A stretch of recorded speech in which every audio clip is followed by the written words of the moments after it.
जय श्री राम दर्शकों, मैं विजय भारद्वाज श्री हनुमान ज्योतिष केंद्र में आप सभी दर्शकों का बहुत बहुत स्वागत करता हूं। आइए, हम सब के मन में एक चिंता बनी रहती है कि हमें संतान का सुख प्राप्त होगा या नहीं होगा, बुढ़ापे में संतान हमारी सेवा करेगी या नहीं करेगी। अनेक प्रकार की संतान क्योंकि पुत्रेषणा होती है, तो आइए एक ऐसा योग जो पुत्र को भी माता पिता का पूर्ण लाभ प्राप्त होता है, सुख प्राप्त होता है, और फिर अंत में बुढ़ापे में माता पिता को भी अपने पुत्र से पूर्ण सुख की प्राप्ति होती है। तो ये योग क्या कुंडली में होता है? हाँ, कुंडली में होता है ना। आप देखिए और उठाइए अपनी कुंडली और देखिए क्या ये योग घटित है। अगर ये योग है तो आप निश्चिंत हो जाइए, बुढ़ापे में आपकी संतान आपकी सेवा अवश्य करेगी। तो क्या देखना है? आपको पता है कुंडली में पंचम भाव जो होता है वो संतान का भाव होता है। तो पंचम भाव को देखें, पंचम भाव में कौन सी राशि है, उस राशि का स्वामी कौन है, क्या वो शुभ ग्रह है या वो बलवान है, उच्च का है, स्वराशि में है, या शुभ ग्रह से दृष्ट है या शुभ ग्रह के साथ बैठा है।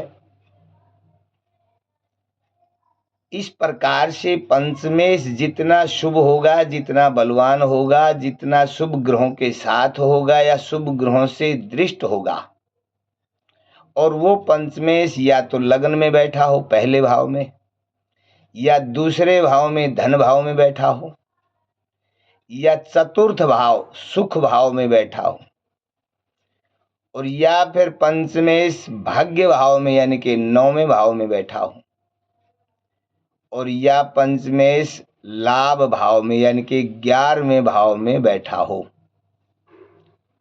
तो ऐसा पंचमेश इन भावों में अगर शुभता के साथ बैठा है तो आप निश्चिंत हो जाएं, ऐसे जातक को भी माता पिता का पूर्ण सुख प्राप्त होता है, और फिर माता पिता को भी बुढ़ापे में अपने पुत्र से पूर्ण सुख की प्राप्ति होती है। तो है ना अद्भुत योग। आप देखिए, आप अपनी कुंडली में अगर ये योग है तो आप निश्चिंत हो जाएं, आपका बुढ़ापा आनंद से निकलने वाला है। और अगर ऐसा नहीं है तो अपनी कुंडली किसी ज्योतिषी से दिखा करके इसका उपाय अवश्य करवाएं, आनंदित रहें। आप नए दर्शक हैं तो हमारे चैनल को सब्सक्राइब अवश्य करें और हर रोज़ नए ज्ञान की वीडियो के साथ मिलते रहें। जय श्री राम, जय श्री बालाजी।